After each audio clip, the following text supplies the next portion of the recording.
sammen, og nu vil jeg gerne vise jer, hvordan man laver en salto. Man skal ikke gøre det, hvis man er lidt bange for det. Og man kan jo bare starte med at hoppe lidt, og så hoppe ned på hænder og rundt. Så sådan kan man øve sig i at lave en salto i starten. Så bagefter kan man prøve, hvor man ikke gør det, altså hvor man ligesom ikke rører jorden. Så kan man prøve, og så kan man prøve bagefter, ligesom sådan, hvor man ikke rører jorden med ens hænder. Sådan her.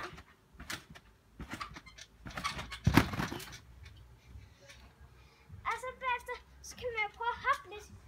Det er lige meget, hvor mange hop man tager. Men man skal jo bare være sikker på, at man er klar til det. Man kan jo bare hoppe ind imellem. Og det gør ikke noget, hvis man lander på numsen nogle gange. Så man kan for eksempel også, og så når man bliver rigtig god til det, og man har øvet sig rigtig meget, så kan man til at gøre sådan her. Og hvis man bliver bedre til det, så kan man gøre det på 3 eller 5 hop. Nu vil jeg gerne demonstrere på 5 hop.